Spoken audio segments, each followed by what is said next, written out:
Hello and welcome to the Cryptocurrency News Channel. Now we might see a little bit of why Andre Cronje is really hiding out and disappearing. Because, there's all that other stuff about him not suspecting the community to act so not so great against him because of his eye test and production chronicles.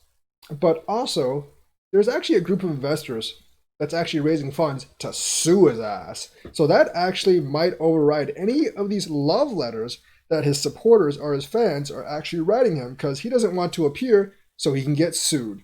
Because I'm not really sure if anyone actually has seen this guy in person or not. So there is a group of people that's raising funds to sue Andre Cronje over the EMN hack. Now, the EMN hack isn't completely his fault, but you can easily sue him for recklessness because he actually put a smart contract in the Ethereum production environment that should have been in the test environment. And this is why you do not test in production because it's dumb and people will do this. And knowing the nature of crypto, this is very, very likely to happen. So he could, he won't be sued for willful scamming or anything, but he can easily be sued for recklessness and willful neglect or something like that. I don't exactly know what the legal term actually is. So Cronje might have gone silent on Twitter, but it hasn't stopped people from trying to sue him for the EMN hack. A group of investors is crowdfunding a lawsuit against Yearn.finance creator Andre Cronje over his unreleased and unfinished eminence protocol and its hack. He actually put this contract on to test on the Ethereum mainnet, not on the testnet, which is beyond stupid.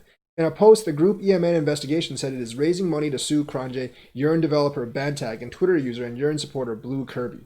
The group said 100% of the donations would be used to finance the lawsuit. Crowdfunding will end on November 9th. So if they get enough money by November 9th, they will sue these three people. As a way to thank you for their donation, we'll take a snapshot at the end of the crowdfunding campaign and airdrop of 50% of the supply of a fork of YFI to donators. Not really sure how really valuable the fork of YFI will actually be.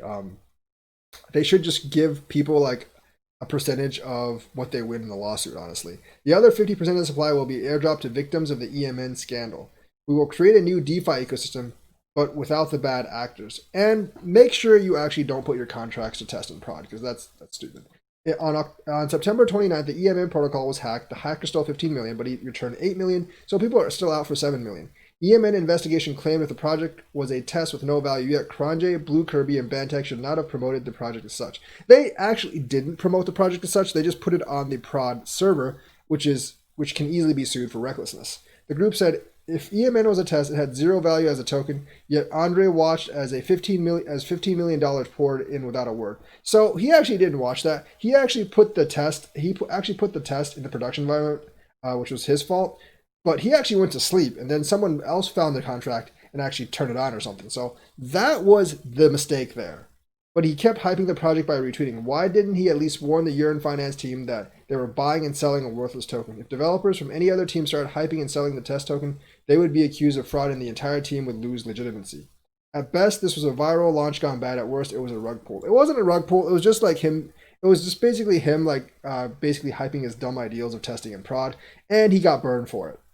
And of course, he's dropping out of social media. So he might not have dropped out of social media because of other reasons. He actually might have dropped out because he knew this was brewing and someone was going to sue his ass. So he wanted to back out of Twitter before he got sued. So he actually might get sued. And I think he would have a hard chance of winning the lawsuit because of his neglect in actually putting something that was supposed to be in test in production. So that is the news for today. Let me know what you think. Like and subscribe and hit that bell notifications button. Thank you and have a nice day.